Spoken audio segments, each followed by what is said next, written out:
Je pense que là on m'entend. Ça fait bizarre, ça fait super longtemps que j'ai pas fait de vidéo YouTube. Je n'ai pas encore de micro, du coup j'utilise mon téléphone. Salut, j'espère que vous allez bien. Alors moi c'est Megumi pour ceux qui savent pas. Ça fait un moment que j'ai pas fait de vidéo sur YouTube. Là je reviens en mode comeback et tout. Je vais pas dire que je vais faire plein de vidéos et tout parce que je suis pas encore sûre. Je suis vraiment pas encore sûre. Mais voilà, je me remets un petit peu dans le bain quoi, tout simplement. Du coup, on va pas trop s'attarder sur le sujet. Alors, nouvelle vidéo aujourd'hui et on va parler de la photographie. Comment j'ai commencé, les matériels que j'utilise, les applications que j'utilise et les petits tips comment trouver des lieux pour shooter. Ok, voilà. Comment j'ai débuté la photographie. Alors j'ai débuté il y a peut-être 7 ans maintenant je pense et j'ai commencé avec mon iPhone 6. Je n'avais pas d'appareil photo d'abord et en fait je commençais juste à poster comme ça juste pour l'amusement parce que de base moi j'étais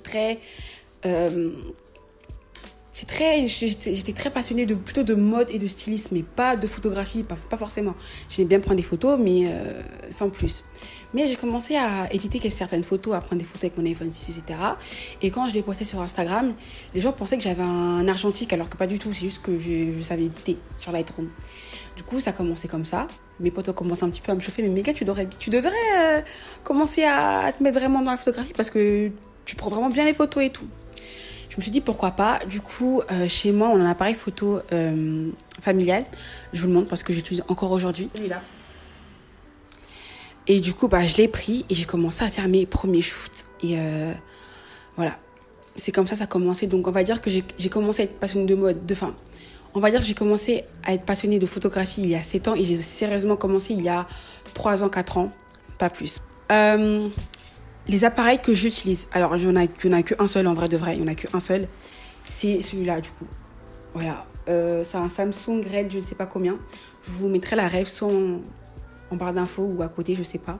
Et en fait, il fait vraiment l'affaire. Je vais vous montrer les photos que j'ai fait avec. Là, actuellement, j'ai un deuxième appareil photo. Ma copine m'a prêté son Sony. La qualité, elle est aussi oufissime. Donc, pour l'instant, c'est les deux que j'utilise. J'ai aussi un argentique que je n'ai pas encore utilisé, que ma copine m'a offert pour mon anniversaire. En fait, les argentiques, je ne sais pas trop les utiliser. Du coup, je fais comme je peux. Du coup, on va dire, oui, j'ai 3 appareils. Simplement. Ensuite, j'ai quoi d'autre comme matériel? Vu que je fais de la création de contenu, j'ai des trépieds. Alors, j'ai un trépied que j'utilise là qui est hyper long. C'est ça, c'est vraiment que pour l'appareil photo. Ensuite, attendez, ce trépied-là sur Amazon pour le téléphone, pour les smartphones. Il est incroyable. Genre, il est hyper portable. Portatif, pardon. Désolée, on va peut-être pas trop m'entendre, mais il est très portatif. Il est comme ça. Et c'est hyper simple, tu peux le mettre partout. Franchement, c'est trop bien. C'est un petit truc là pour prendre des photos à distance. Je sais pas où je l'ai mis. Je pense qu'il est dans mon sac, je suis pas sûre. Mais super bien.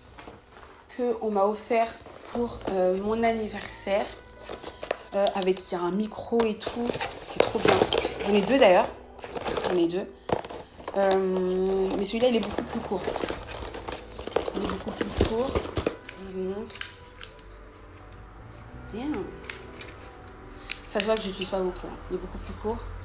Et en gros, il est comme ça. Et pour l'instant, comme matériel, c'est tout ce que j'ai.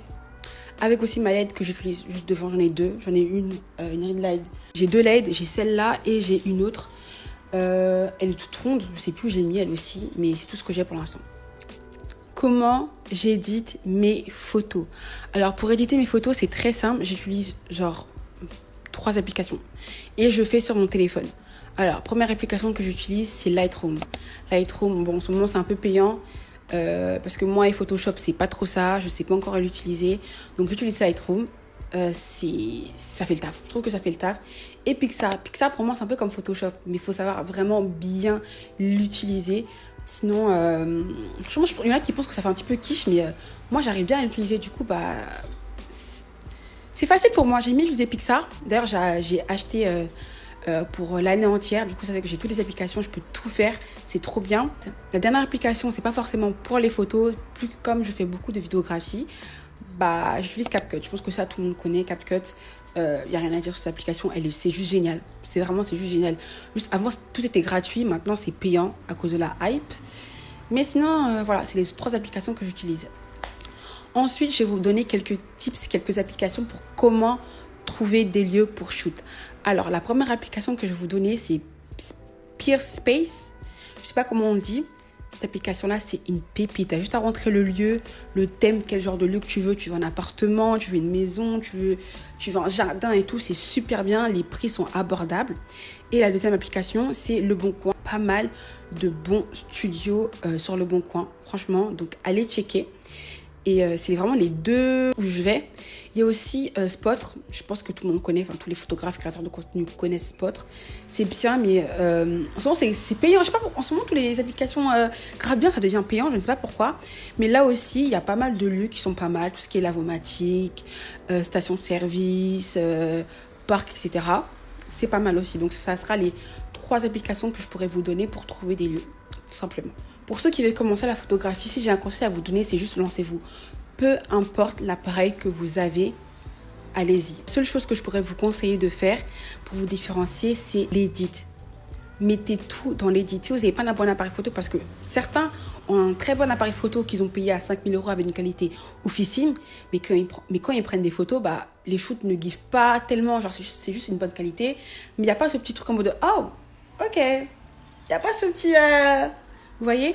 Mais quand vous mettez tout dans l'édit, même si vous prenez une photo avec un iPhone 3, je ne sais même pas si ça existe encore, mais si vous prenez avec un iPhone 3, un Samsung, peu importe, mais que vous éditez tout, vous mettez tout dans l'éditation, rien à dire.